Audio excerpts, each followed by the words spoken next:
Buenas.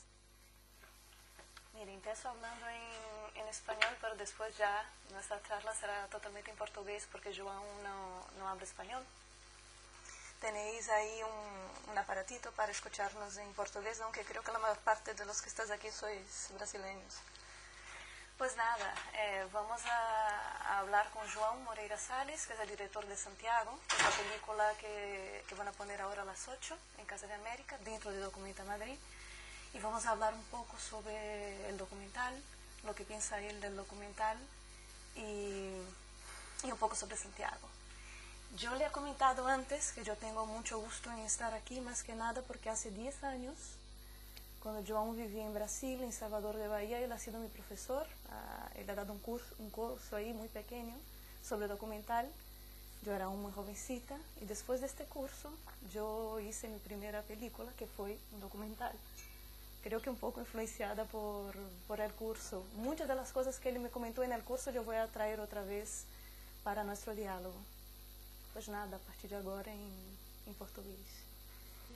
João, eu vou começar te fazendo algumas perguntas, como se fosse mais ou menos uma entrevista, e tem uma linha para seguir, mas a qualquer momento, se você quiser falar de qualquer outro tema, você me corta y comienza. Pues La primera siempre pregunta puedes cortarme y ¿por qué lo documental? tratamos. La primera pregunta es fundamental. ¿Por qué un documental?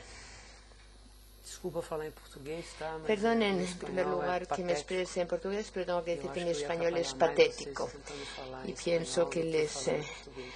iba Então, casi a incomodar agradeço a Casa si de hablase América, en por castellano. você. Le agradezco pues a la Casa de América la invitación que me ha Vamos cursado comenzar. y a usted también. Y vamos a empezar. Um Pues. documentário. ¿Por qué? ¿Por qué un documental? ¿Por qué el documental?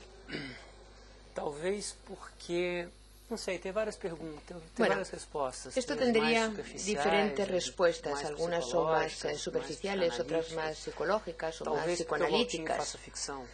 Pues no sé, quizás porque sea Sobra la realidad espaço y la para ficción. documentário.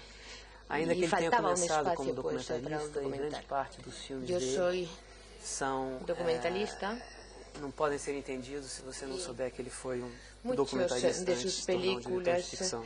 pues O que, no aliás, se é uma puede verdade, entender porque o si cinema no de ficção sabemos antes brasileiro, que cinema de ficção antes brasileiro, fue un director de contrário do ficción cinema de brasilero. ficção A mí me parece argentino, que el é um cine de cinema ficción brasileño, al muito contrario baseado no documentário. del brasileño, A es un base, cine muy basado en el documental.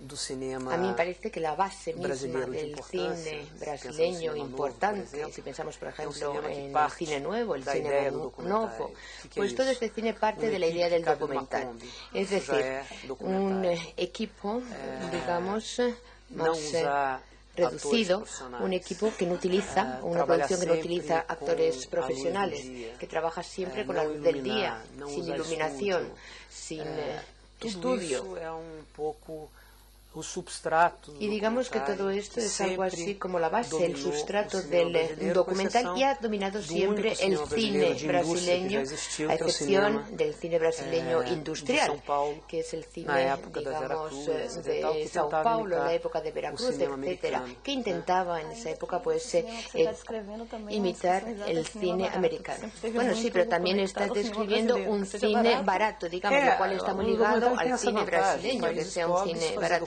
Bueno, pero es que el documental presenta esta ventaja. Super-Homem En los 3, países né? pobres es mucho más fácil hacer un documental que Super-Homem 3 o Poseidón, Você com 50.000 reais porque sai, con faz um filme. 50.000 reales pues puedes Então, llegar a hacer una película. Por que documentário? Bom, ¿Y em por primeiro qué? lugar, ¿Por porque, qué por isso. un Né? documental? Quer dizer, Pues en primer lugar por eso. O Valtinho faz ficção.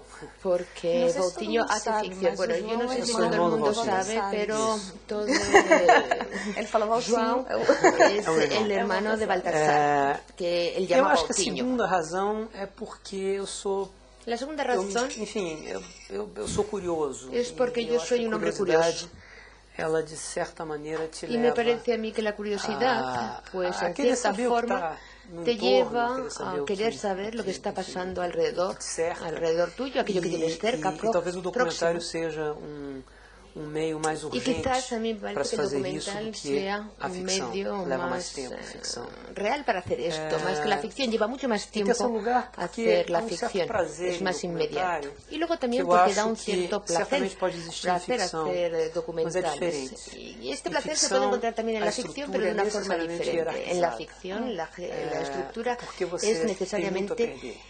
Dia de jerarquizada, filmagem perdido porque em siempre ficção se puede perder é mucho. muito Perder dinheiro que un día escorre de pelo rodaje ralo, en ficción, né? pues Então, representa é muchísimo necessário dinero uma perdido. estrutura Por lo quase tanto, es militar, necesario tener né? una estructura, Você tem yo diría que general, casi militar.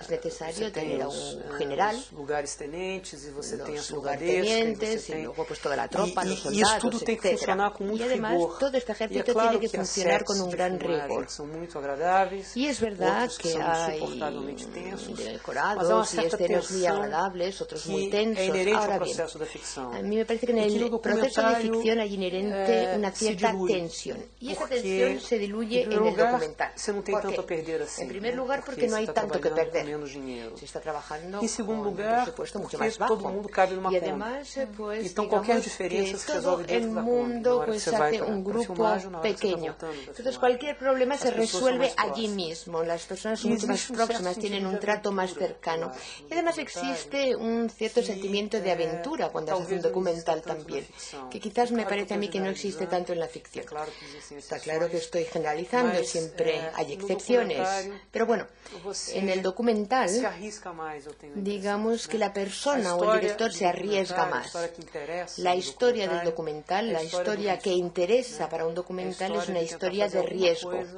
Es decir, es el intentar hacer se não algo der certo, você não que, tem filme pues nenhum. si no sale bien, En ficción pues você nos não quedamos pode sin película. apostar dessa maneira. Y en la ficción É no se preciso puede que você apostar de saia esta desse forma. filme. Es necesario documentário, acabar con só una pra película. sem te Y con un cortar, documental, y perdona que te documentário, para quem é corte, documentarista aqui, eu pues sei no quantas sé si hay pessoas são. documentalistas aquí, no sé documentário é cuántos muito habrá comum. documentalistas Você aquí, terminar um pero filme, el entrar na documental edição e falar, es "Cacete, não tem algo realmente muy Isso não- común, el acabar de rodar y empezar a uma montar y experiência decir, pues si muito- no tengo película, muito- realmente. muito recorrente do documentarista. Es una de achar experiencia que se repite que en el fez, documentalista cuando imprestável. ya ha hecho Geralmente el no rodaje, es. pues se da cuenta Geralmente que da eso no vista sirve se para sentir nada, un filme. lo cual en general es incorrecto, siempre se puede sacar una película, pero sale una película totalmente diferente de la que se planeó. Pero tienes esa sensación de que algo ha fallado, que el material no sirve para luego la edición, el montaje. Es decir, que el documentalista tiene que tener una cabeza muy viva, muy espontánea. Y es diferente para un director de ficción, que puede decirse, bueno, he hecho una mala película, pero la película siempre va a existir, porque está la escena 1, que viene después de la 2, la 3, la 4, y además esto representa una narrativa que ya existía previamente, que se ha intentado plasmar. Entonces, para mí, el documental es algo así como una aventura. La aventura, además, que deja abierta la posibilidad del fracaso. Y esto al mismo tiempo es aterrorizante, sin querer ser catastrofista aquí, pero sí que es verdad que existe este componente de miedo. A mí me parece que todo documentalista pasa por esta experiencia y al mismo tiempo pues hay una cierta adrenalina también en el documental. Adrenalina pues que está inherente al hecho de ser documentalista. En cuarto lugar, eu sou documentarista. En cuarto lugar,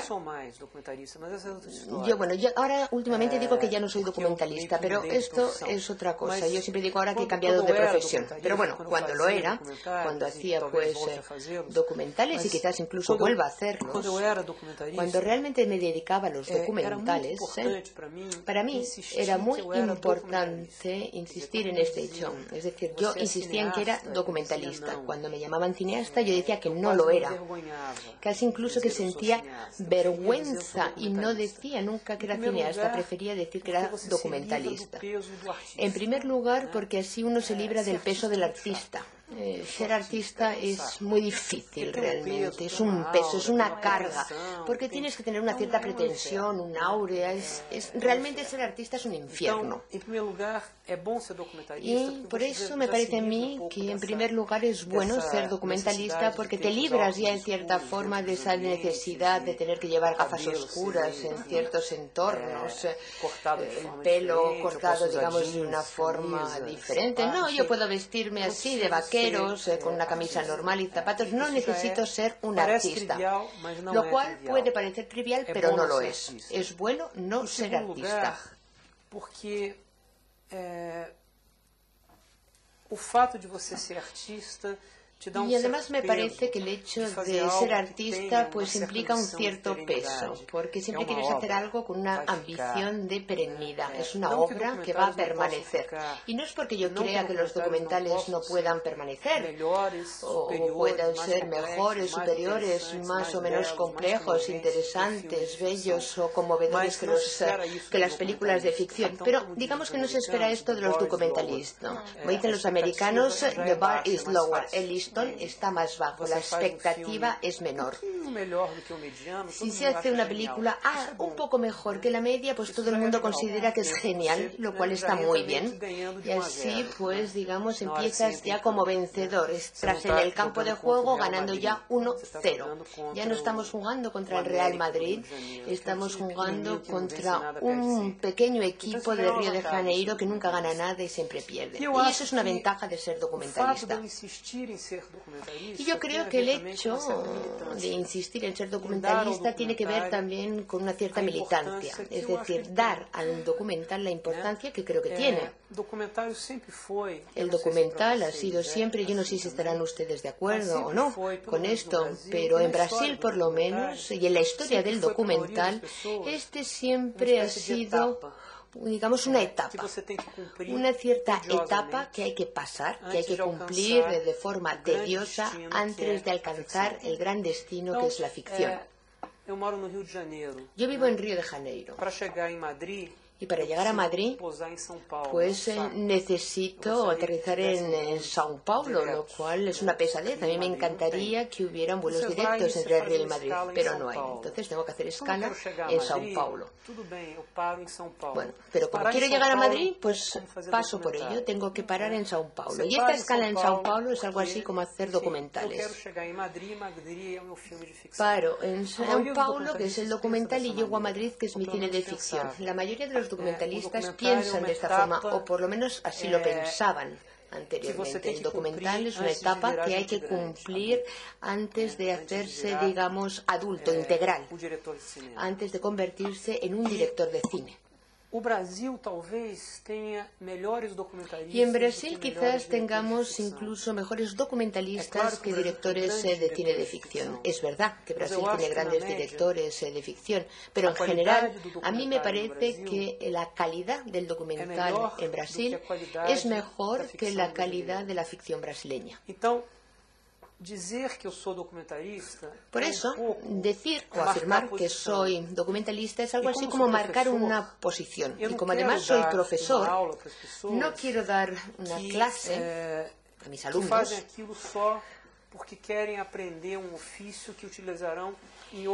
de forma que hagan esto para aprender un oficio teniendo en cuenta que el final es otra cosa que es la ficción.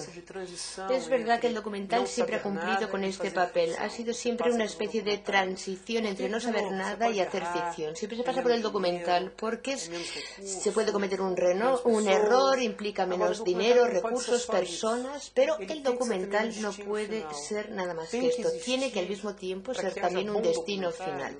Para que haya un buen documental, tiene que existir el deseo de la persona de ser documentalista. Si no hay deseo, no hay calidad.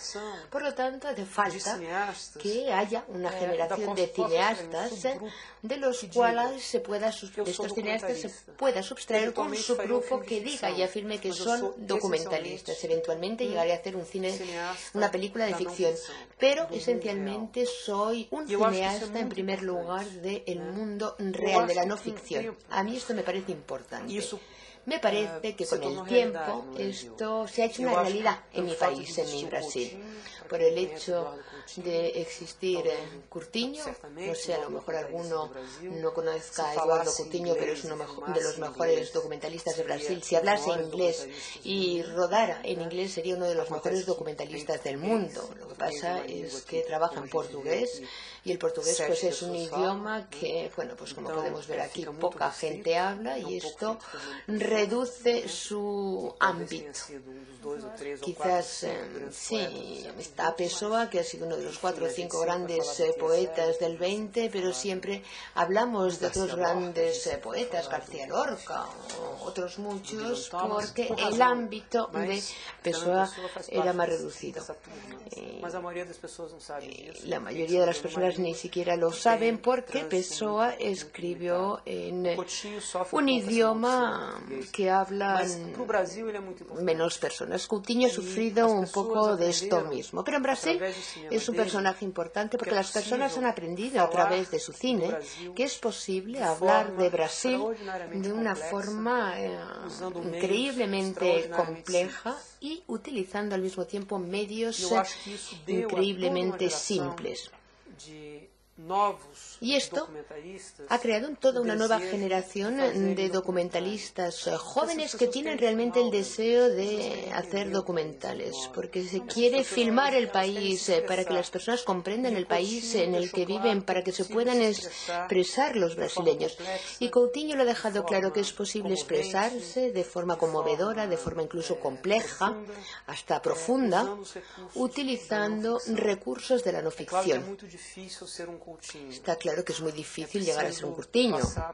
Es necesario pasar por las amarguras de la vida de Coutinho, por la desesperación por la que ha pasado, por la desesperanza, por este sentimiento de que realmente ya no, una persona no tiene ya nada que decir, y durante 15 años Coutinho vivió precisamente con este sentimiento. Y luego, cuando ya no le quedaba nada que perder, cuando pensaba que ya nadie se iba a interesar por él, que nadie realmente le iba a hacer ni caso, que había sido el director de una sola película, pues se dijo: ahora voy a hacer una película que no le interesa a nadie, que tan solo me interesa a mí, nadie la va a querer ver porque es la película que a mí me interesa.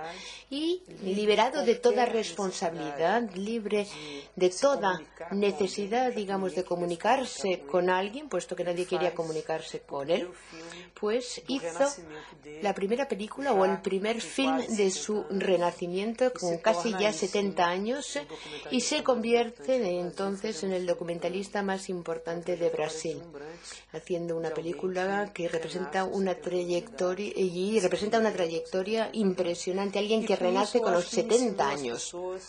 Y a mí me parece que con este ejercicio Coutinho llegó a enseñar a las personas que ser documentalista pues está bien, es fantástico, es genial. No se necesita necesariamente ir siempre procurando llegar a la ficción, aunque también es verdad pues que está bien como transición. Y creo que existe actualmente en Brasil una generación de cineastas que se consideran ante todo documentalistas.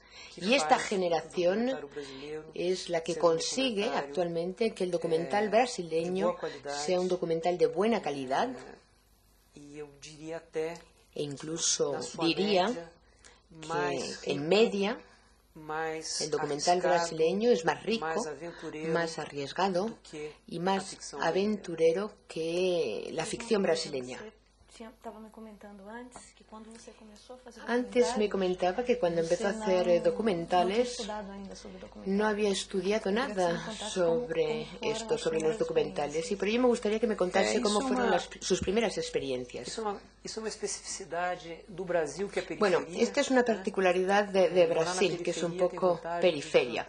Vivir en la periferia tiene sus ventajas y sus desventajas. Ventaja, pues que nadie presta atención a uno. y uno puede hacer pues cualquier cosa. Y a veces pues cualquier cosa resulta ser muy buena. Uno se arriesga totalmente porque no existe ninguna industria que está encima nuestro, nadie nos está mirando y por lo tanto podemos arriesgarnos y hacer algo muy bueno. Pero está otro margen y es pues la desventaja que muchas veces no tenemos información. Hoy es verdad que es más difícil el estar desinformado por las nuevas tecnologías de la información, pero en la década de los 80 era facilísimo estar desinformado, no había nada.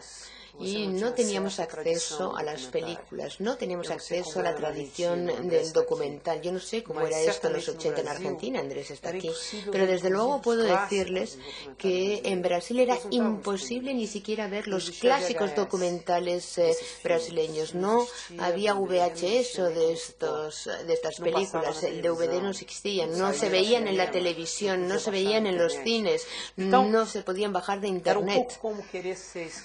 Con lo cual era algo así como si uno quisiera ser escritor sin realmente poder leer a Machado o cualquier otro escritor, o querer ser poeta sin poder leer, no sé, a Fernando Pessoa, Andrade, o aquí, por ejemplo, sin poder leer a Cervantes, o en Inglaterra sin poder leer a Shakespeare. Era, digamos, algo así. Y entonces, pues, había que inventar aquello que suponíamos que era el documental. Y en la década de los 80 nosotros pensábamos que un documental era lo que se veía en la BBC. Para nosotros la BBC era igual a documental. ¿Y qué era la BBC?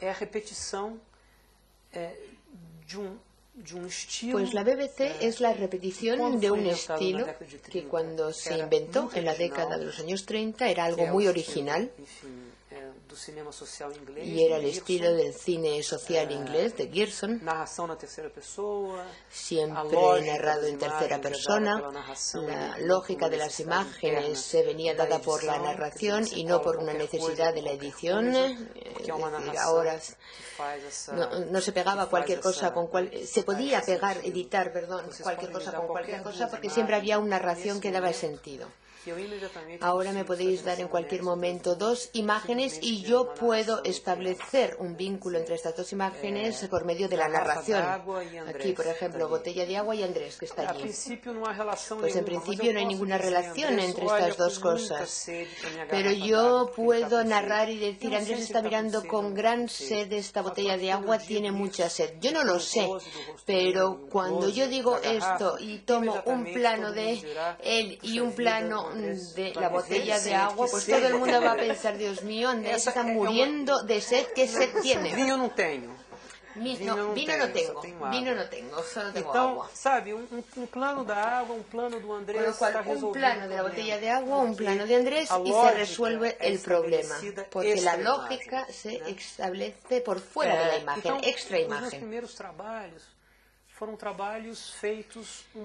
Y por ello mis primeros trabajos pues fueron trabajos realizados, digamos, dentro de una total inconsciencia de lo que era un documental, de lo que era la tradición, la historia del documental, de lo que ya se había hecho en documentales.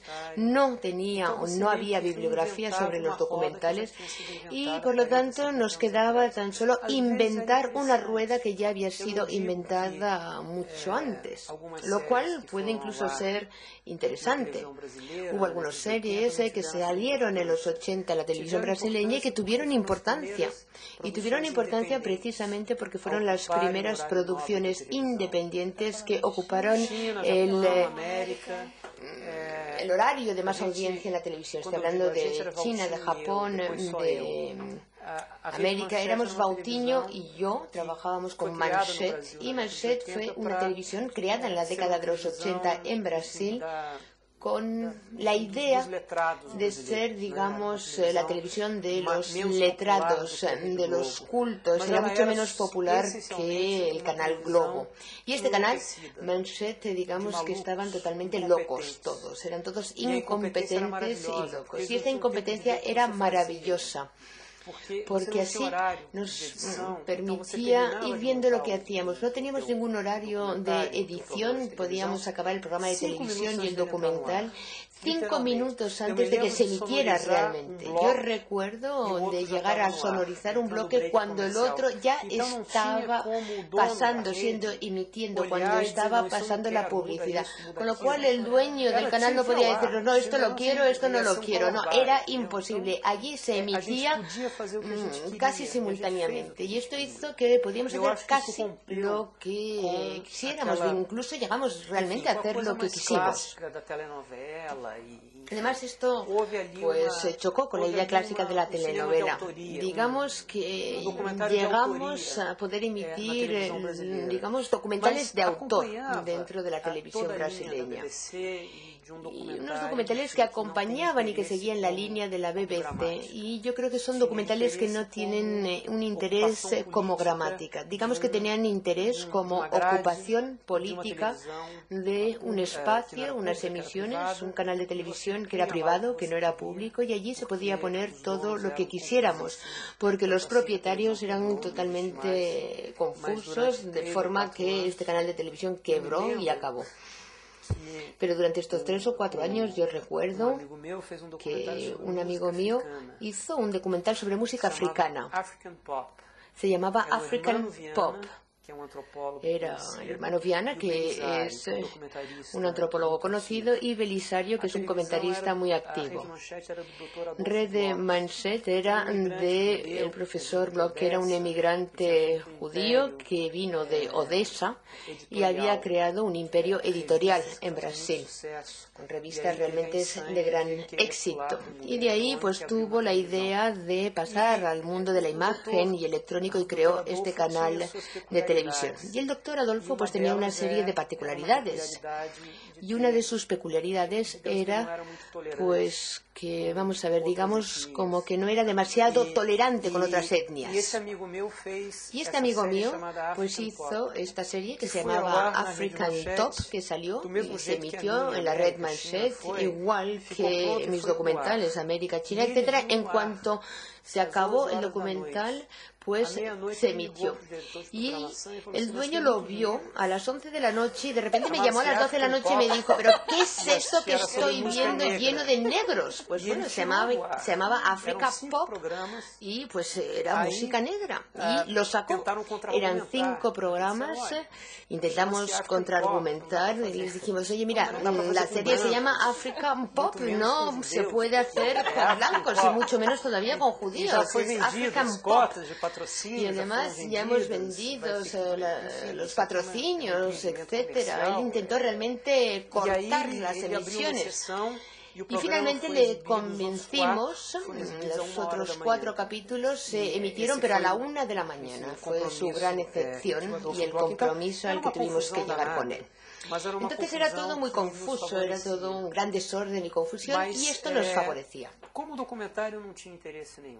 Pero como documentales estos no tenían realmente gran interés. Y no tenían gran interés porque nosotros no sabíamos lo que era realmente un documental. Hoy en día, cuando entro en una sala de clases, pues la gran mayoría de mis alumnos saben de documentales mucho más de lo que yo sabía cuando empecé a realizar documentales.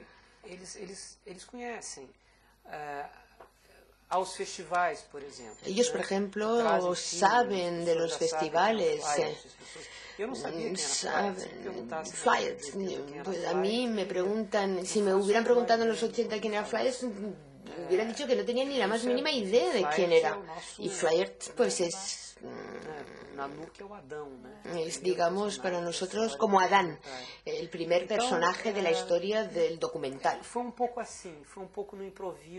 Entonces fue todo algo así como una improvisación, así empezamos a trabajar. Pero con la nueva sociedad de la información hay mucha más información disponible. Sí, efectivamente, hoy todo el mundo sabe todo, lo que es bueno y lo que es malo. Yo tenía un profesor que me decía que al llegar a una casa hoy en día, pues la televisión está puesta y es muy fácil al escuchar 2 escenas saber en qué momento de la película se está y cuál es el género, porque hay muchísima información disponible. Bueno,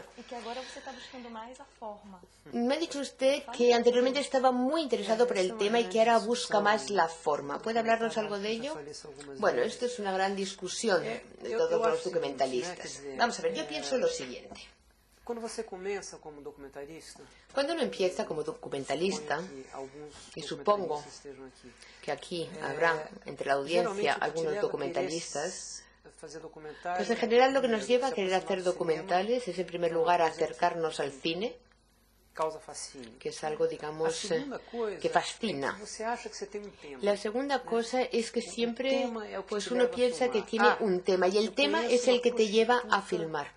Ay, te dices, pues conozco a una prostituta que tiene una pierna y que tiene muchísimo éxito. Y además es una persona brillante y quiero hacer un documental sobre ella. Bueno, yo creo que la situación realmente de los hospitales públicos en Brasil es terrible y por ello quiero hacer un documental sobre los hospitales públicos brasileños. O por ejemplo, he descubierto a un cantante en el interior del país, en el Ceará, que ha inventado una lengua nueva, un idioma nuevo, un ritmo nuevo, y este cantante está revolucionando la música popular brasileña. Quiero hacer un documental sobre él.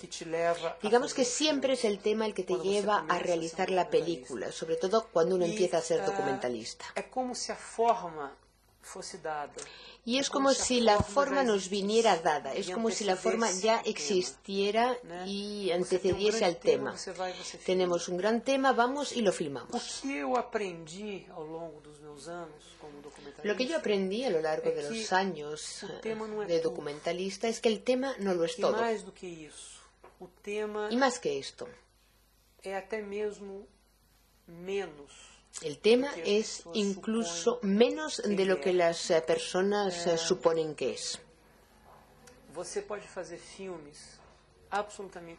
Se pueden hacer filmes y películas totalmente mediocres sobre temas realmente excepcionales y grandiosos. Se puede hacer una película muy mediocre sobre el Holocausto y al mismo tiempo se puede hacer una película brillante sobre, pues, por ejemplo, la audiencia que tenemos aquí hoy. Es más difícil, efectivamente, hacer una película brillante sobre esta audiencia, puesto que es algo estático, pero es posible. ¿Y cómo vamos a hacer esta película tan brillante? Pues no es mediante el tema, sino por la forma en que vamos a narrar el tema, cómo nos vamos a aproximar a este tema. Es decir, no es el tema en sí, sino la forma de contar el tema.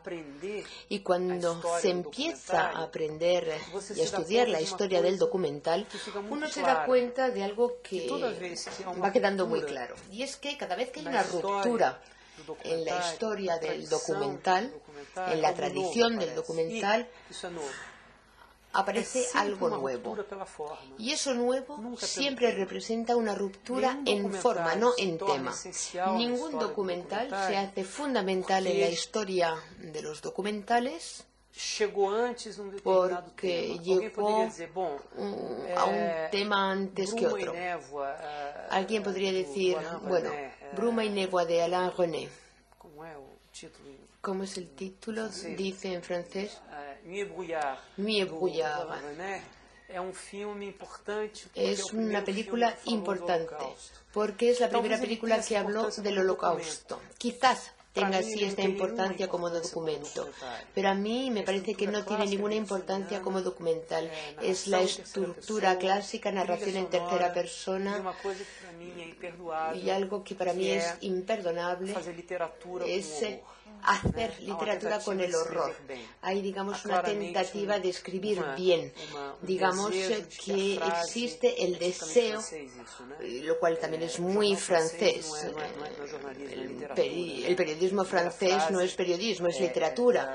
La primera frase, pues ya el periodista pretende entrar, digamos, a la academia de las letras francesas. Con lo cual a mí me parece que tiene importancia como documento, pero no como documental. ¿Y cuáles son los documentales realmente fundamentales, esenciales? Aquellos que rompieron con la forma. O Grierson faz isso. Desculpa, antes. O Flight faz isso. El Flight lo hacía. porque inventa. ¿Por qué Lumière no es el primer documentalista? ¿Por qué Lumière no es el primer documentalista? Él filmó la realidad, la salida de la fábrica, la llegada del tren. ¿Por qué no es el primer documentalista? Porque no tiene una estructura, no construye una gramática, tan solo registra. Y el Flaherty es el primero que se dice, no, es posible construir una historia y una narrativa a partir de un hombre real. Es posible pegar ese personaje pela mão, colocá-lo dentro de una estructura, acompañar a ese personaje, cogerlo de la mano, llevarle a una estructura, digamos, de ficción. Además, toma prestado toda la gramática y consigue hacer una película con los recursos de la narrativa de ficción, con la gramática de ficción, pero a partir de un personaje real. Y para quien conozca la película, pues es verdad que mucho de lo que se ve está ensayado, es una escenificación, etc. Pero consideremos que es el primer documental. Es decir, ahí hay ya una forma, se establece una forma. Y luego pasamos al documentalismo soviético, que recurre a la escenificación. Y ahí pues vemos lo que se puede hacer con la materia de la película, con la materia de lo real. No me interesa, digamos, el mundo, me interesa la película, el film, la construcción del film, la articulación de las imágenes, me interesa crear rimas, me interesa, digamos, crear chispas, electricidad, horror, sorpresa. La narrativa en sí no me interesa, aunque sea la historia en un día de una ciudad que además no existe, porque es la compilación de tres ciudades que creo que eran Odessa, San Petersburgo y otra.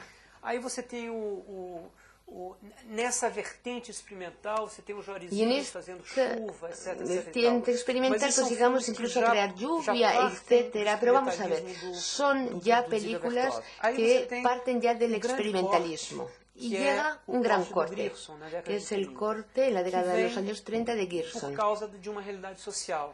Y esta ruptura se hace por una realidad social, la Gran Depresión y el hambre. Y así Gerson pues llega a la conclusión que ya no se puede hacer una película mostrando un día de lluvia, como se había hecho anteriormente con el documental Lluvia, que muestra un día de lluvia en Ámsterdam, cuando ahora ya las personas están muriendo de hambre, están sin trabajo, con frío. Y entonces pues vamos a intentar y vamos a decirnos que esto de hacer una película sobre la primera gota de agua que cae, Stevens además utiliza mucho este término que voy a decir sobre esta película, y él decía que era una película socialmente alienada. Y entonces se empieza a hablar del cine social, el de Gerson, que es un cine reformista y es un cine que intenta mostrar las lacras de la sociedad. Y además imagina que la información va a cambiar las cosas. Se hacen entonces películas sobre las condiciones en las viviendas de las personas que trabajan en las carboneras, por ejemplo, de Inglaterra. Wigan. Otro hace una película sobre las personas que mueren en la calle. Una película, por ejemplo, sobre el desempleo. En Estados Unidos, los documentalistas de la escuela de Gerson van a Estados Unidos y hacen películas sobre la Gran Depresión, sobre los grandes latifundistas que pierden sus tierras, etc. Es decir, es el cine social. Cine social que da al documental su segundo gran personaje. El documental tiene dos personajes principales. El primero, alimentado por White, que es el personaje, digamos, exótico. Es Esquimalt. Esquimalt, pues, es o un indio, o un masái, un esquimal. Es decir, todo aquel que es diferente culturalmente de uno mismo. Y son grandes personajes de los documentales y es algo inventado por Freud. Y Gibson inventó el segundo gran personaje del documental, que es aquel que es diferente socialmente. Es decir, es aquel que tiene hambre, que tiene sed, que no tiene ropa para vestirse, que está enfermo. Y este es el personaje que queremos filmar, rodar, con el objetivo de cambiar las cosas. Es un cine pues didáctico, militante, que acredita na possibilidade da não ficção mudar o mundo. Es un cine que cree que la no ficción puede cambiar el mundo. Digamos que es una ambición desmesurada y esto nunca se logró. Pero es verdad que el cine de Gibson introduce una estructura nueva y es la narración en tercera persona, con entrevistas. Es la primera persona que entrevista, es la primera vez que la voz de un trabajador se escucha en imágenes. Esto llega con Gibson y es importantísimo. Y es una estructura tan sumamente poderosa que se utiliza hasta hoy. Si nosotros hoy ponemos el Discovery Channel, incluso si entramos en los documentales de la BBC,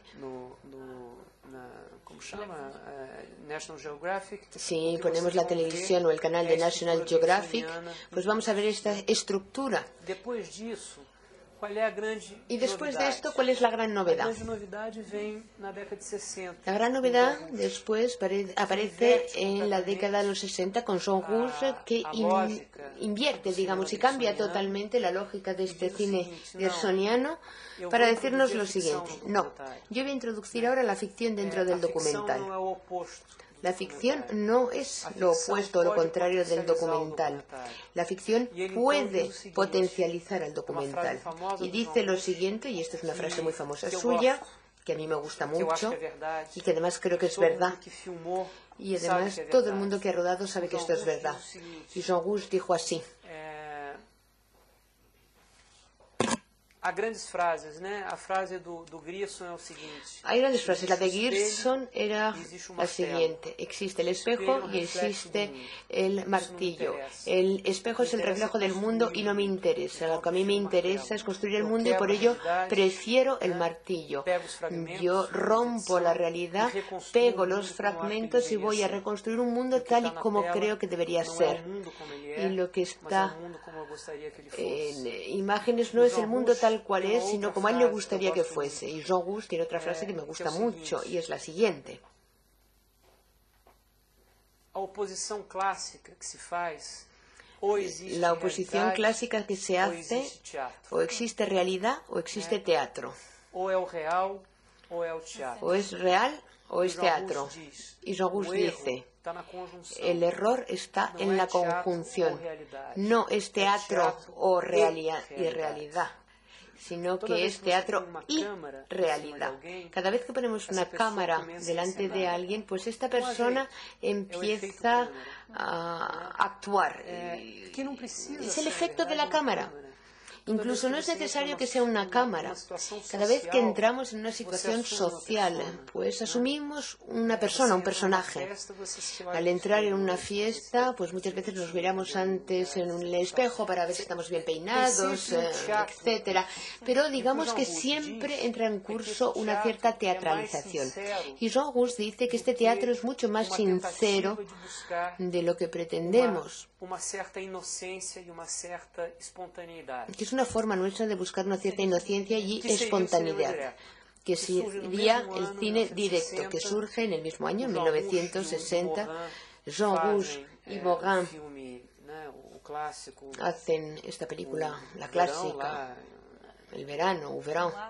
Eu tenho Alzheimer, então... Bueno, sufro de Alzheimer y por eso... Galopante, inclusive. No, incluso galopante. Não, o Anuar é anterior. Chronique de Nété.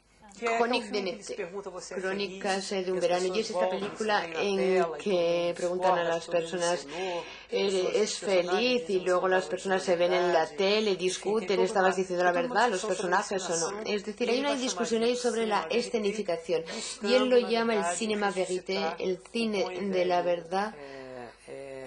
Ziga Vertov, que tinha inventado o Kinoglass, que é cinema verdade, para, digamos, adelantar sobre lo que se había hecho en Rusia. Porque esta experiencia en Rusia pues hizo una película sobre un hombre que luego le mandaron a Siberia, luego intentó rodar a Lenin, nadie se lo tomó en serio y acabó pues en Siberia, quizás pensando por qué no habría realizado yo el aborazado Potemkin que me hubiera dado otra vida. Bueno, pero John Hughes lo que hace es recuperar este cineasta ruso e introduce la ficción pues en el documental. Y el cine directo hace lo contrario. El cine llamado directo, disculpad si estoy repitiendo cosas que ya saben, pero lo que estoy intentando es defender la tesis de que la revolución siempre ha llegado por la forma y nunca por el contenido. El cine directo es una invención de los periodistas americanos y principalmente de uno que trabajaba en la revista Times Life. Y este periodista miraba para las fotografías de capa de Eisenstadt, miraba las fotografías de Walker Evans y de otros y se decía, bueno, estos fotógrafos estaban ahí en mitad de la guerra, estaba Capa allí en el desembarque en Normandía, en Sicilia, fue el primero a entrar en París, estaba con los primeros, rodó a aquel miliciano que estaba aquí muriendo en la guerra civil española y he publicado todas estas imágenes. ¿Por qué el documental no puede ser esto? ¿Por qué el documental no puede entrar en medio de la acción? ¿Por qué tan solo consigue hacer esto la fotografía? Porque con equipamiento que se tinha era imposible. Pues porque en aquel entonces con los equipos y equipamientos que se tenían era imposible, el sonido no era directo, las cámaras pesaban muchísimo, era necesario iluminarlo todo. Entonces en el momento que estaba ya todo preparado y que la persona decía acción, pues todo lo que podría haber sido espontáneo había caído. Con lo cual durante 5, 6, 7 años estuvo desde el 54 hasta que consigue ejecutarlo en el 60, lleva 6 años para desarrollar el equipo, la cámara portátil con sonido directo, que es lo que desarrolla al mismo tiempo Gus, pero para Gus el sonido directo no es importante, porque para Gus el sonido directo, como la ficción, el sonido puede llegar después. El sonido puede ser una invención.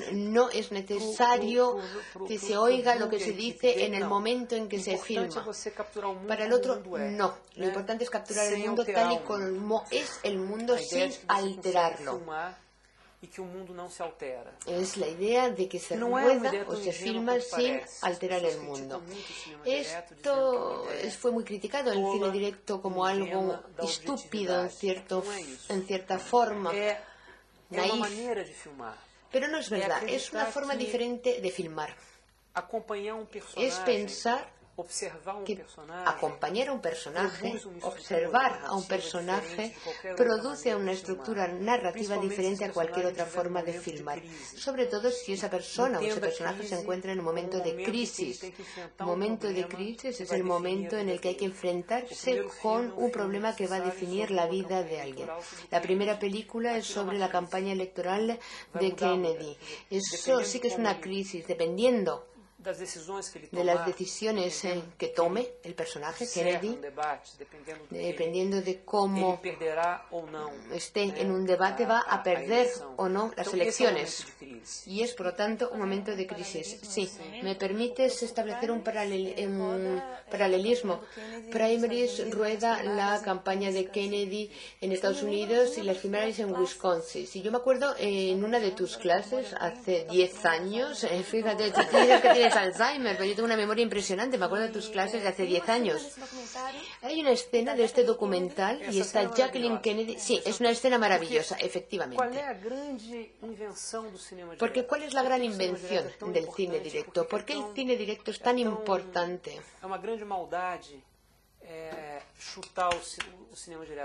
Es una gran maldad criticar así el cine directo, porque toda la literatura contemporánea sobre el cine parece que se ha hecho para hablar mal del cine directo como si fueran todos idiotas, pero el cine directo tiene algo esencial. Como ya no existe el recurso de la narración, como ya no se puede decir Andrés está muriendo de sed, Porque el cine directo acaba con todo. Acaba con la narración, las entrevistas, elimina la iluminación, todo. Não tem take 2, né? Não existe take 2.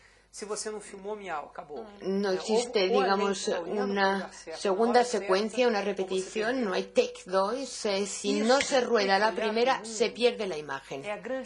Y esto de no tener tomas es una gran invención. El cine se hace algo peligroso, digamos, yo no necesito mirar a Andrés para ver si tiene sed o no. Yo tan solo, antes se decía, Andrés tiene sed y se daba por cierto. No, el cine directo tiene ahora que probar por medio de la imagen que Andrés efectivamente tiene sed. Ya en Primary, una escena muy famosa, que es una de las más bonitas del documental Primary, es una película imperfecta, no es una buena película, pero tiene escenas maravillosas. Cuando, por ejemplo, esta escena en que llega Kennedy con Jacqueline, que tiene 28, 29 años, es muy jovencita, y hay pues una gran audiencia, son en mayoría inmigrantes polacos, y le piden a ella que hable 2 o 3 palabras en polaco.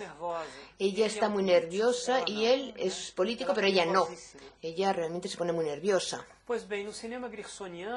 En el cine gersoniano, que era el cine que existía entonces, era muy fácil resolver este problema. Se hacía una toma muy cercana de la cara de ella, así como tal y como estás tú ahora. Yo hago un close de ti, ahora tal y como estás. Y yo digo, ella estaba nerviosísima. Y todo el mundo va a creerlo y va a pensar que estás realmente al borde de un ataque de nervios. Pero el cine directo no puede hacer esto porque ya no cuenta con la voz. ¿Qué es lo que hay que hacer, pues? Hay que mirar, hay que ver el mundo, hay que prestar atención. Y prestar atención es una cosa que ya no hacían los documentalistas. ¿Y qué hace Albert Maysles, que estaba con la cámara? Pues mira a Jacqueline, da la vuelta y pasa a enfocarla de espaldas, y de espaldas se ve que tiene las manos cruzadas por detrás y que está moviendo los dedos nerviosísima, y eso es lo que se ve en imagen. Y visualmente, pues, uno enseguida percibe y comprende que ella estaba nerviosa, y esto es bellísimo, porque de esta forma el mundo pasa a tener un significado, las cosas vuelven a poder hablar, el mundo, digamos, que se convierte en algo semiótico, está lanzando señales y nosotros tenemos que interpretar las señales. Y el documentalista tiene que hacer la interpretación simultáneamente, tiene que estar en el momento adecuado, el sentir las señales en el momento adecuado, porque también no sirve para nada tener esto con un plano muy abierto. No, yo tengo que comprender que tengo que cerrar la lente allí y acercar el plano. Esto es algo muy rápido. Y este instinto de ver, la forma de ver, la voluntad de ver, la necesidad, pues, de prestar atención, es algo que devuelve al documental el cine directo. Y esto es mucho más importante que la idea que existe en Rush, en Maysles, no en Pinmaker, no en Leacock, pero es esa idea de decir, oye, es que mi película es un espejo, es un retrato fiel de lo que fue el mundo, porque yo no interfiero, yo no ilumino, no hago preguntas, no, eso no es importante.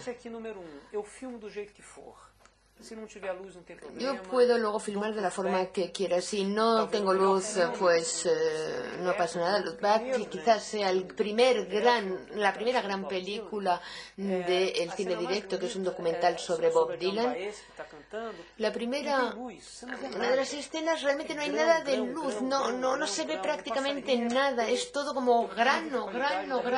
No pasaría realmente ni por la selección de calidad de la televisión.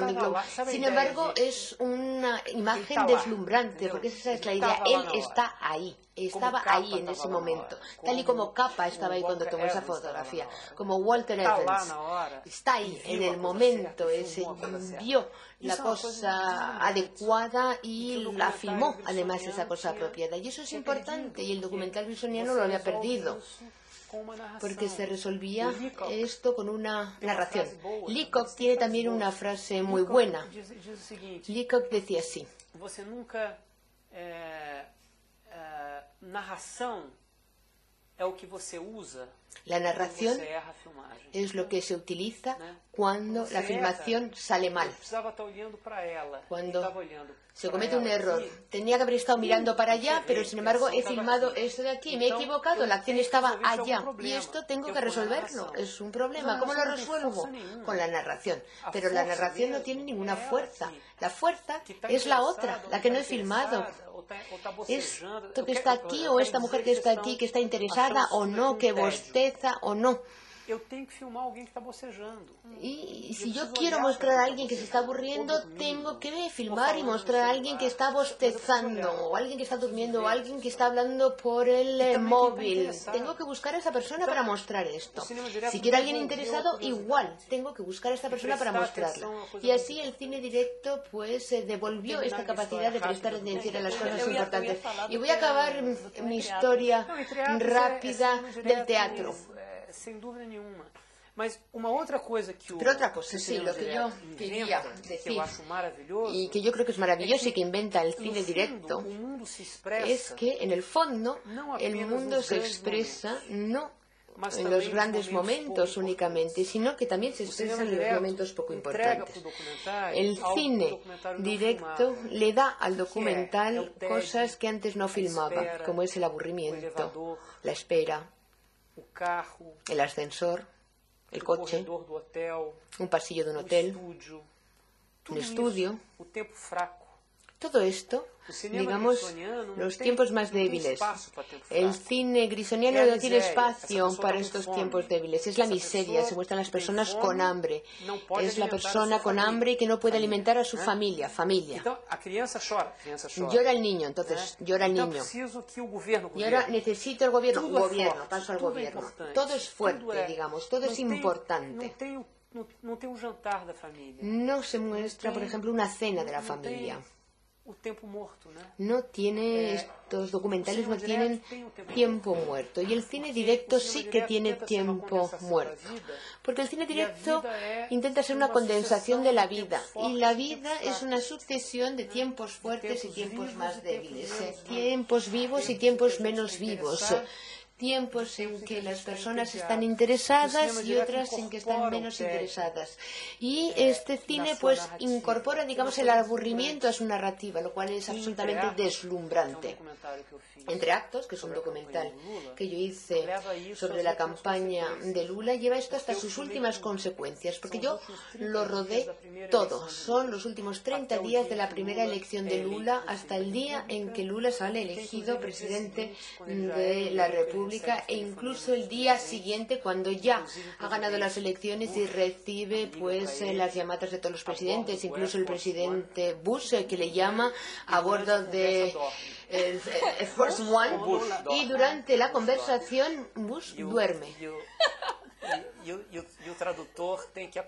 Y el traductor tiene que despertar a Bush, porque Lula habla mucho. Se ve claramente que y se siente claramente que al otro lado del teléfono Bush se está quedando totalmente dormido. Entonces el traductor le dice: Mr. President, you have to answer. Señor presidente, tiene que contestar. Entonces se nota que se despierta y contesta. Bueno, pues este Entre Actos es un documental en el que lo filmé absolutamente todo. Y la campaña de Lula fue para Brasil una campaña histórica, porque fue una campaña en que una persona con el pasado que tiene Lula, y no tan solo el pasado social, sino también el origen político, una persona que viene del sindicalismo, de las luchas de los trabajadores, etcétera, llega presidente, y esto fue un hecho histórico. Y una de las razones de ser documentalista es poder prestar testimonio de algo importante. Esto pasó, yo estaba allí, lo vi y os lo muestro. La batalla de tal y tal lugar. Pues no importa si es un buen documental o no, lo importante es que estaba ahí, lo rodó, lo filmó y se vio. Yo odio los documentales que se hacen para cambiar el mundo, me parece un horror. Pero ese documental que se hace como testimonio de algo, como producción de un documento, eso sí me interesa. Y en el caso de Lula, a mí esto me interesaba mucho porque era una historia muy original. Le acompañé durante 30 días y filmé absolutamente todo. Le rodé hablando en mítines. Ahora cuando vemos las elecciones americanas y vemos a Barack Obama que habla ante 60.000 personas y la CNN dice que es como un concierto de rock de los Rolling Stones, pues Lula nunca habló a menos de 200.000 personas. Fueron unas elecciones pues de las multitudes, unas elecciones de calle, las personas salieron a la calle. Las personas tuvieron un sueño. Y está claro que era una utopía, era algo que nunca iba a ser posible, estaba todo muy claro, pero el sueño, digamos, que tiene su fuerza, el sueño tiene su belleza, y pues esto hay que filmarlo. Y yo rodé estos 30 días. Luego, cuando llegó el momento de montar, no sabía cómo montarlo. Lo que yo decía, bueno, tengo 220 horas y no sé cómo montar esta película, porque el material no conseguía montarlo, el material público con el material privado. ¿Qué es el material privado? La espera, el cuarto, el avión, etcétera. No sabía cómo montar todo esto para editar la película. Y ahí llegué a la conclusión, y esta es otra idea que quiero introducir, llegué a la conclusión, pues, que no conseguía montar y encajar en la película por una razón muy simple, porque las imágenes públicas, es decir, las imágenes entre multitudes, las imágenes de las caravanas, de los discursos, los mítines ante miles y miles de personas, eran imágenes que eran muy pobres en relación con lo que realmente estaba pasando allí en aquel momento. El sentimiento de estar en un mitin de esos era algo mucho más vivo y conmovedor, mucho más de lo que puede captar una cámara. Y sobre todo cuando esa cámara se disputaba la imagen de Lula con otras 120 cámaras, todas las cámaras se empujaban, etcétera. Entonces es algo así como tener un registro periodístico, pero no, realmente no se podía captar una imagen que representara la fuerza de aquellos mítines.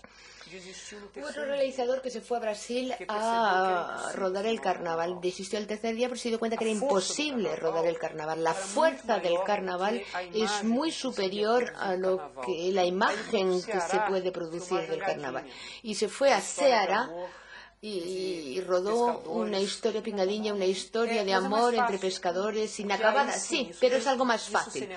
Es algo más fácil y el cine sabe hacer esto, pero las grandes multitudes son realmente muy difíciles.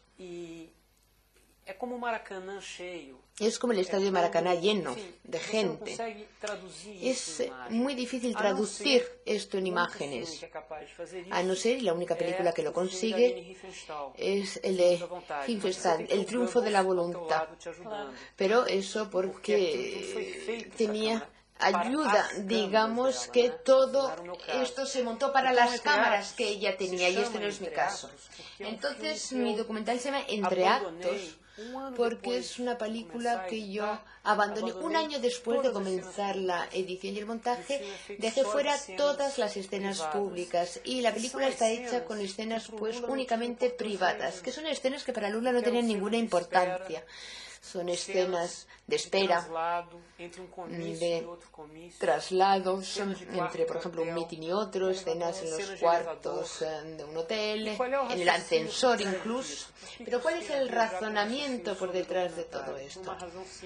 ¿Por qué hice yo esto? Por una razón muy sencilla, porque yo considero que el documental no puede ser menos que la realidad, no puede ser una versión degradada de la realidad, no puede ser un reflejo pálido de lo que realmente pasa en el mundo.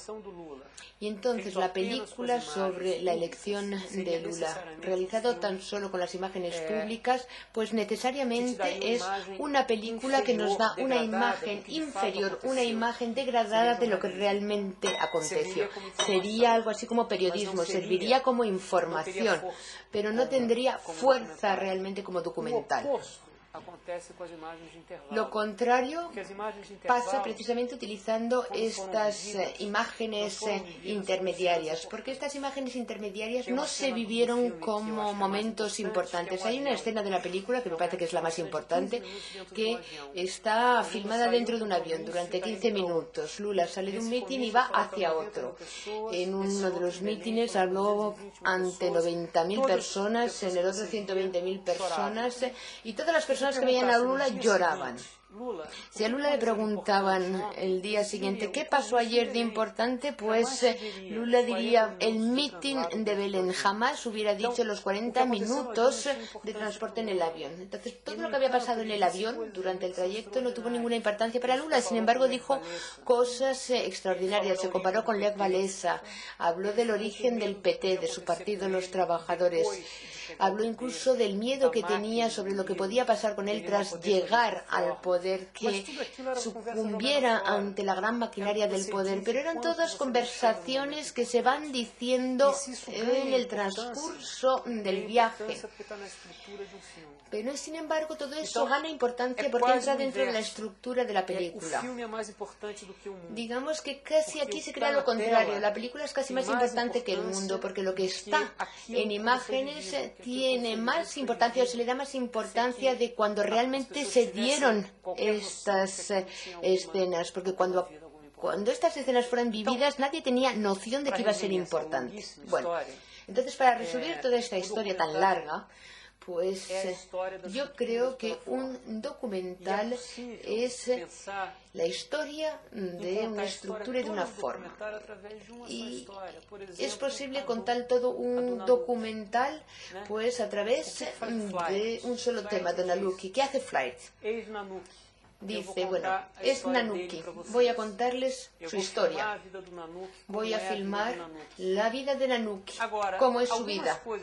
Ahora, algunas cosas que son un poco interesantes para mí, pues voy a pedirle a él que me las enseñe.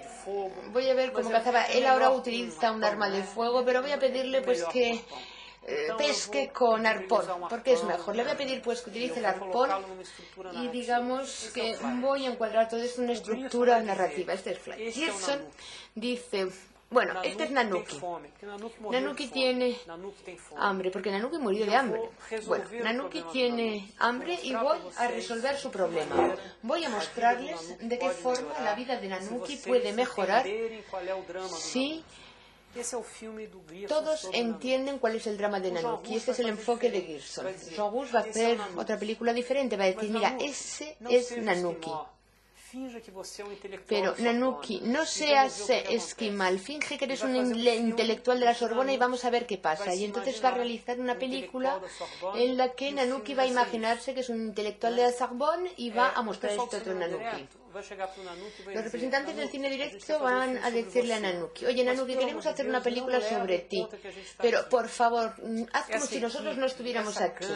Todo este equipo, la cámara, nosotros no existimos, no estamos aquí. Y por favor, sobre todo, no utilices el arpón.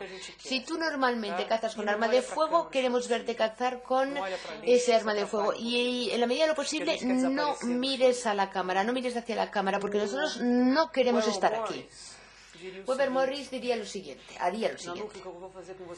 Nanuki, lo que yo voy a hacer es lo siguiente. Voy a estar durante 5 días entrevistándote.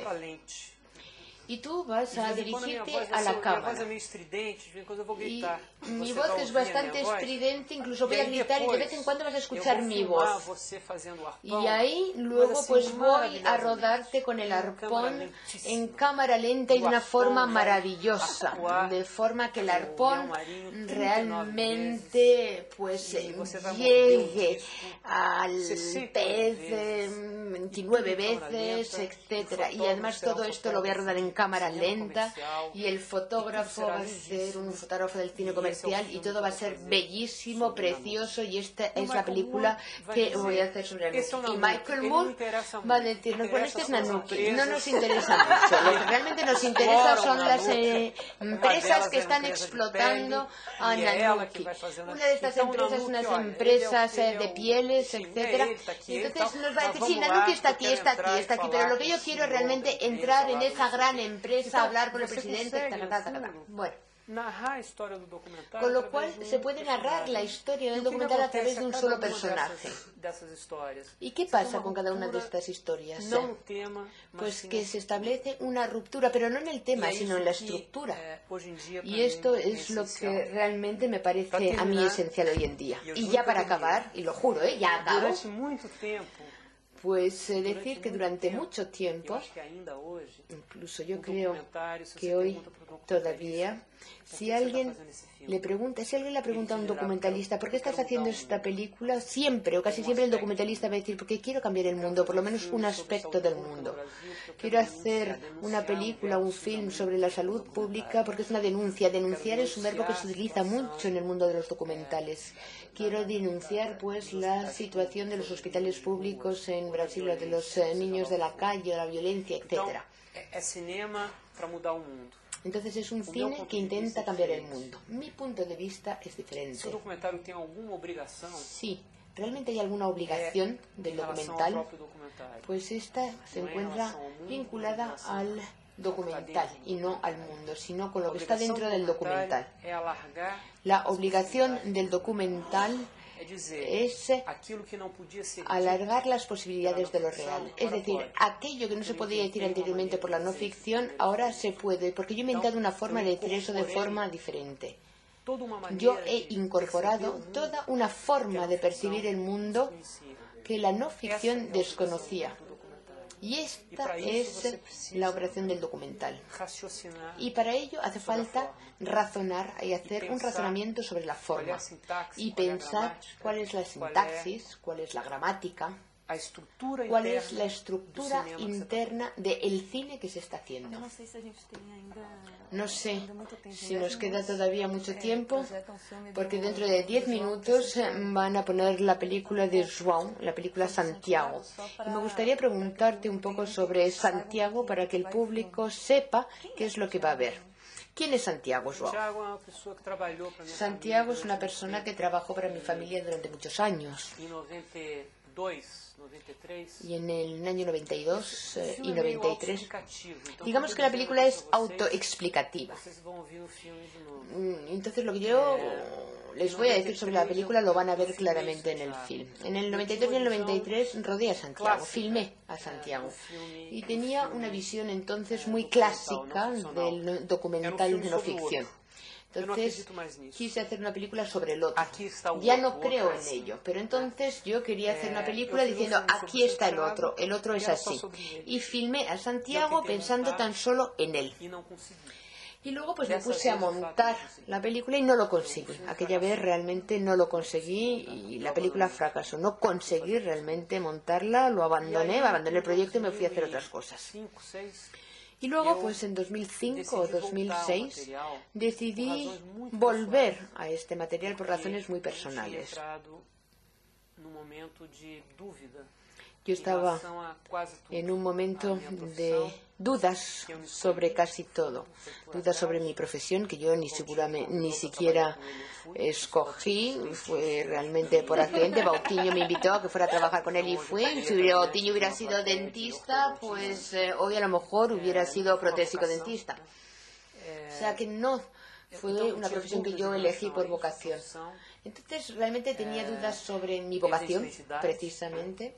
Luego tenía una crisis de edad, estaba entonces con 42, 43 años y entonces estaba el tema de la mortalidad, este tema de que las cosas pasan muy rápido, todo esto empezaba a estar dentro de mí ya. Además se daba un momento de crisis familiar, es decir, una crisis con C mayúsculas, una confusión total. Y bueno, pues, ¿qué se puede hacer con esto? Pues existen todas las soluciones del mundo, el planeta. Uno se puede dirigir al Dalai Lama, puede ponerse a hacer yoga, hacer el camino de Santiago, es verdad, sí, meterse a hacer acupuntura, tratamiento con acupuntura, no sé, infinitas soluciones.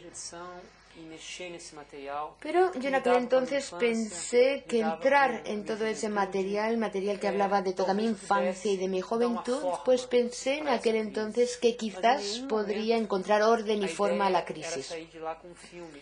Pero en ningún momento yo pensé que iba a sacar una película, porque yo ya lo había intentado y ya había fracasado. Entonces realmente no sabía si iba a ser posible hacer una película. Lo que le dije a Eduardo Escorel, que es el montador de la película, Eduardo Escorel es un gran cineasta y montador brasileño. Él ha montado Tierra y Tránsito y ha montado grandes películas de Robert Ross, Black Tide también. Es decir, ha montado realmente las películas más importantes realizadas en Brasil. Y bueno, pues es un buen amigo mío. Entonces yo le dije, mira Eduardo, vamos a ver este material. Es una película que intenté hacer y no conseguí, y no creo que pueda realmente hacer una película ahora. Sin embargo, sí que me gustaría trabajar con este material, porque así creo que voy a encontrar orden en este momento personal tan difícil. Empezamos así con 2 o 3 secuencias de... Si consigo 2 secuencias de 3 minutos o 3 secuencias de 10 que no tengan ninguna conexión entre sí, pues me parece muy bien. No tengo ninguna obligación. Nadie además sabía de la existencia de todo ese material.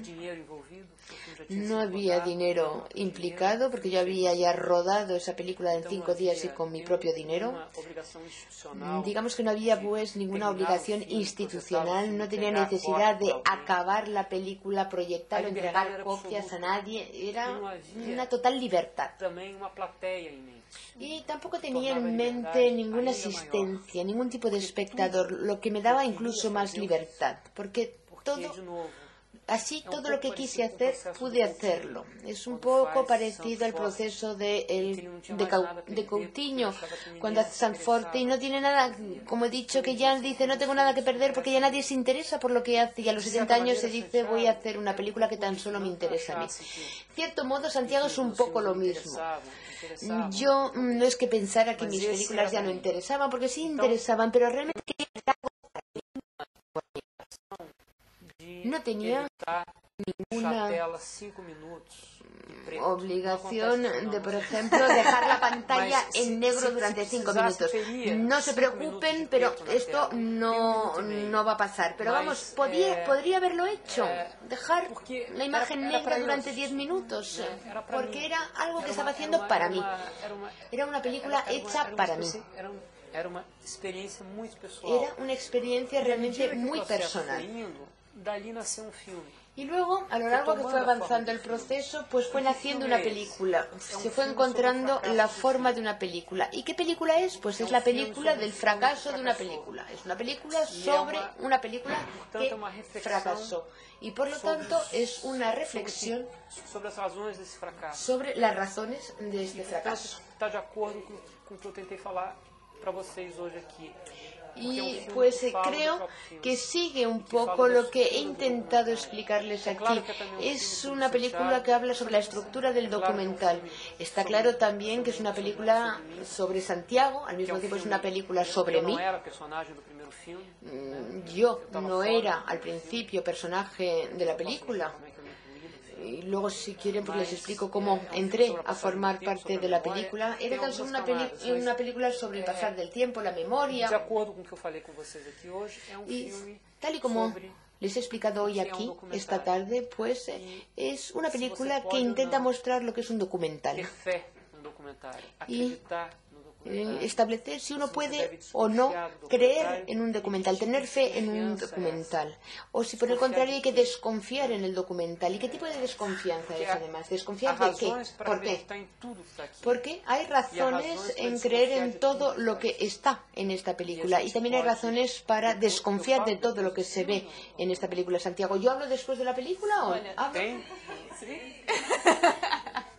Então, depois do filme, bueno, pues si queréis entonces, si quieren, después de la película puedo hablar de todo esto porque me parece más fácil. Me han dicho que la película va a empezar a las 8:30 para tener un poco más de tiempo y poder hablar más con João. Y quería saber si alguien tiene alguna pregunta que hacerle. Alguien está hablando sin micrófono en la sala, por lo menos el sonido no nos llega.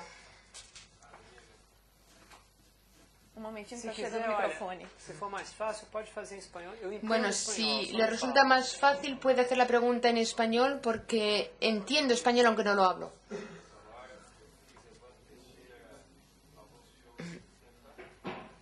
No, sigue sin escucharse, lo sentimos, pero el sonido por lo menos a la cabina no llega, no.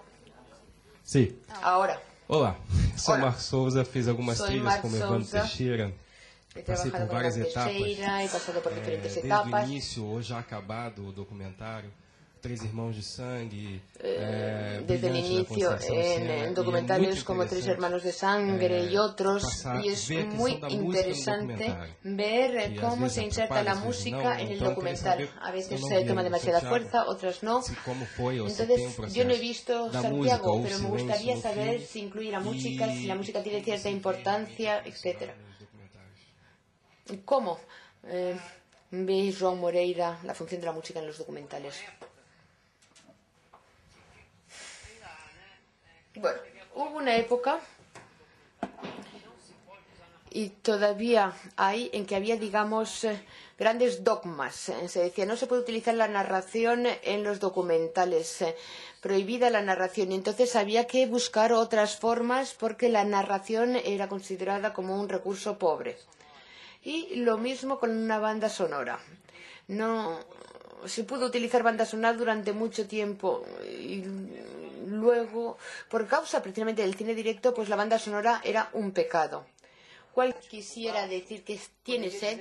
Pues quizás una música dramática así de fondo podría mostrarle como agonizando y muriéndose de sed. Pero no sé si debería utilizar o no eso, porque se consigue una cierta sentimentalización de una película a través de la música, y a mí esto me parece un equívoco, me parece un artificio pobre para una película, para un documental o para cualquier otra película. No, a mí me parece que aquí ya no hay diferencia entre documental y ficción. Porque o que você está dizendo quando você tem que, quando você precisa da música, o que você está dizendo es lo siguiente: yo no tengo fe en mi imagen. Cuando entramos la música, lo que estamos diciendo es que no tenemos fe en nuestra imagen. La imagen sola no es capaz de decir lo que necesito relatar, y para ello necesito utilizar el recurso de la música. A mí me parece que la música debería casi decir otra cosa, por lo menos sugerir otra cosa. Digamos que la música tiene que ser algo así como un personaje adicional. Y aquí es más difícil dar ejemplos, pero te voy a dar un ejemplo visual, un ejemplo que sirve para música. Por ejemplo, en Santiago van a ver cómo al principio aparecen varias escenas de estudio. Escena de flor, escena de un boxeador. Una escena con una flor, otra con un boxeador, otra con un tren. Y estas escenas porque o Santiago fala dessas coisas. Fueron rodadas así porque Santiago habla de estas cosas. Santiago habla, y lo van a ver, de un tren, de las flores, del boxeo. Y la idea que yo tenía en el 92 era la siguiente: cuando Santiago hable de boxeo, voy a mostrar una imagen de boxeo. O que acontece quando você faz isso? Ahora bien, ¿qué pasa cuando uno hace esto? Acontece o seguinte: é uma confissão. Pues pasa que você não acredita na força do que está sendo dito. Que esto es como confesar que no creemos en la fuerza de lo que se está diciendo. Digamos que de alguna forma vamos a necesitar seducir al espectador con algo que sea visualmente interesante, de forma que el espectador permanezca atento a la imagen, porque la voz, y tan solo la voz, es incapaz de hacer esto. ¿Qué acontece si você parte desse princípio? ¿Y qué pasa si partimos de este principio? Pues pasa lo siguiente: es que perdemos la fe en nuestro personaje, no creemos ya en la fuerza de lo que está diciendo. Y si de hecho lo que está diciendo no tiene fuerza, pues no debería estar en la película y no vamos a conseguir nada. Entonces es algo así como la denuncia de tu propio fracaso a la hora de rodar o de filmar. o del fracaso a la hora de expresarse el personaje. Un buen personaje de documental no es el personaje que ha tenido una vida interesante. Es el personaje que sabe relatarse y narrarse de forma interesante, aunque haya tenido una vida banal. Los grandes personajes de los documentales son esos personajes de los cuales no consigues apartar la mirada. Pero hay personas que tienen una vida muy interesante, que utilizan una voz monocorde, etc. Y no interesa a nadie, a no ser que estemos intentando hacer una película periodística que tan solo nos interese por la información. Con lo cual, la idea de mostrar estas imágenes, a mí me parece que es una idea que produce redundancia. Porque o la voz dice lo que hay que decir, o bien la imagen consigue decir lo que queremos decir. Si unimos las dos imágenes, y voz y sonido, estamos creando una redundancia. Estamos diciendo dos veces la misma cosa con dos recursos diferentes. Ahora, esto tampoco se puede convertir en dogma. Y Santiago tiene uno. ¿Por qué? Es algo que incluso es algo muy kitsch, pero está hecho a propósito. Porque las cosas no tienen por qué ser siempre muy elegantes, tampoco tienen por qué ser siempre muy chics. Esto es unas imágenes, y van a ver cuál es, que causó mucha crítica y mucha confusión. Pero yo lo hice para que la película se convierta o siguiera el tratado del dogma, de que no se puede hacer una inserción. Ahora, la idea de una inserción es la idea de una redundancia. Y la música casi siempre se utiliza de forma equivocada, porque muchas veces se utiliza para sentimentalizar la imagen, y a mí esto me parece una equivocación. ¿Alguien más tiene una pregunta? El micrófono.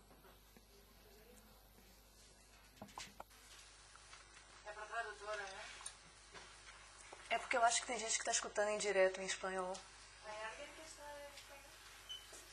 Fora ella.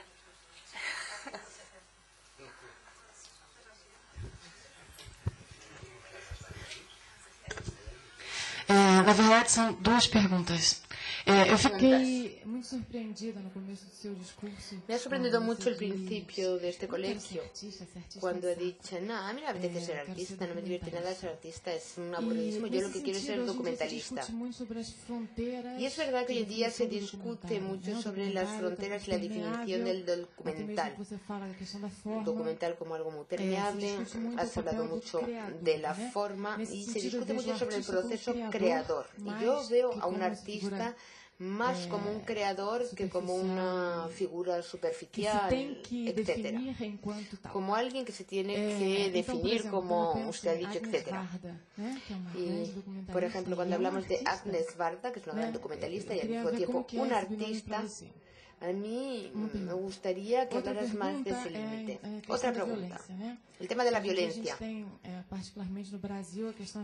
Hoy en día, sobre todo en Brasil, se habla mucho de una violencia exagerada, de una situación indeseable, de violencia exagerada, etc.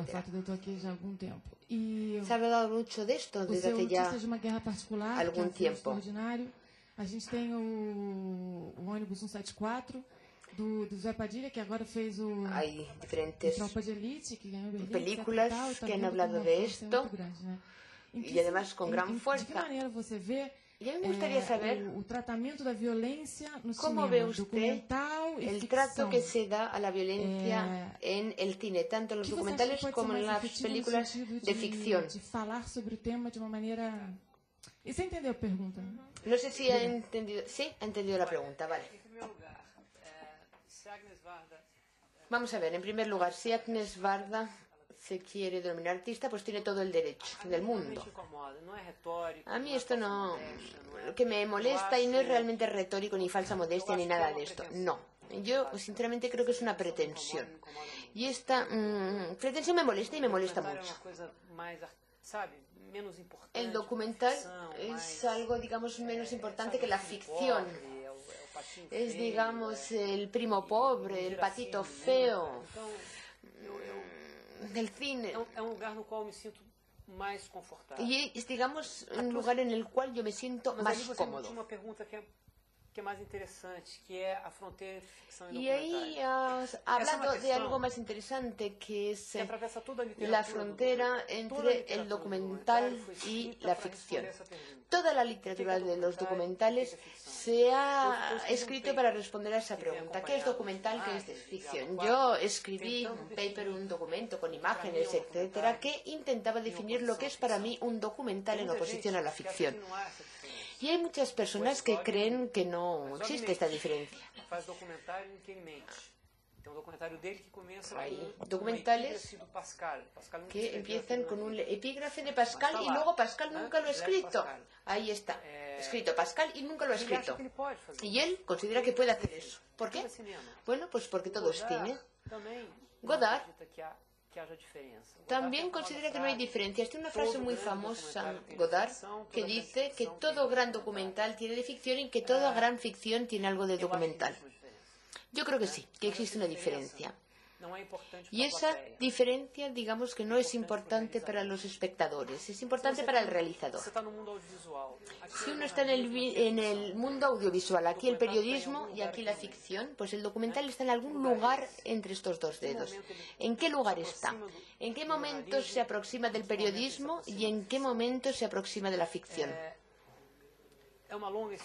Bueno, pues es una larga historia. Yo diría que nunca se pega mucho la ficción, aunque sí que es verdad que llega a estar muy cerca, como es el caso de Jean Rouge.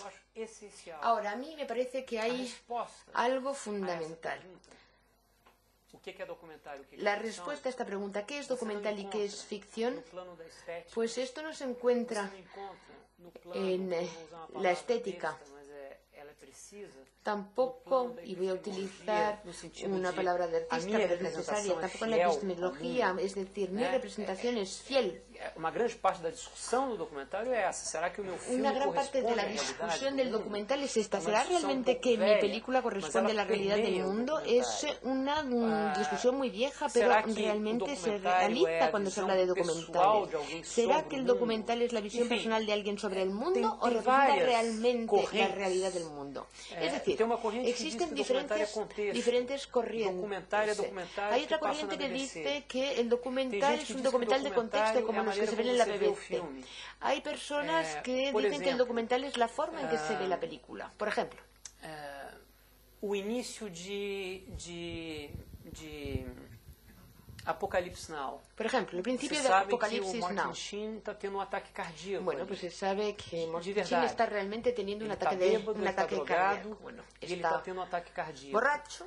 Se você tem essa informação na hora, inmediatamente aquilo passa a ser documentário. Si uno lo sabe cuando ve la película, inmediatamente consideramos esto como un documental, porque esa escena ya no es una ficción, ya no estamos viendo a un personaje de ficción, estamos viendo a una persona real que tiene nombre, que está teniendo en ese momento un ataque cardíaco. Estamos viendo el momento en el que está drogado y le está dando un ataque. Entonces eso se convierte en un documento y no ya en una película de ficción. Hay una película famosa de Gordon Mayer en que destruye una casa. Destruye una casa porque van a vender un árbol de Natal, el sujeto no quiere un árbol de Natal, empieza una pelea, una y otra, empieza a aumentar la violencia. Y es una película muda. Cuando acaba la película, pues se ha destruido completamente la casa. de que a casa alugada pela produção não era Hay aquela, era outra. una historia de que la casa alquilada por la productora no era esa, era otra, al otro lado de la calle, y que por lo tanto habían destruido la casa equivocada. La casa estaba vacía porque los dueños habían salido de fin de semana y se había destruido la casa que no había alquilado la productora. Quizás esta historia no sea verdad. Ahora bien, cuando yo doy esta información al espectador y luego el espectador ve la película, pues inmediatamente esto que era ficción se convierte en un documental, se convierte en una película sobre la destrucción de una casa. Lo que hace que una película de ficción se convierta en un documental. Ahora bien, todo esto en el fondo, o Gordo e o Magro sempre será uma comédia. E você pode ver siempre va a ser una comedia. de uma casa sendo destruída, mas nunca como um documentário. Y esto puede ser un documento, como se destruye una casa, pero no un documental. Cantando bajo la lluvia, aunque uno sea historiador, y si realmente queremos ver cómo se bailaba en el año que se hizo Cantando bajo la lluvia, pues esto es un documento.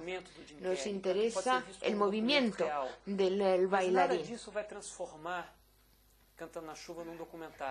Pero nada de todo esto puede transformar Cantando bajo la lluvia en un documental. La historia del cine nos dice que Cantando bajo la lluvia es una película en la que las personas bailan. La otra película es una película en la que se destruye una casa. La diferencia básica, y que además a mí me parece documentalista, se encuentra, me parece a mí, en el terreno de una palabra que está muy desgastada actualmente, la ética. ¿Y qué quiero decir con esto? Pues es que un documentalista jamás puede utilizar disculpas.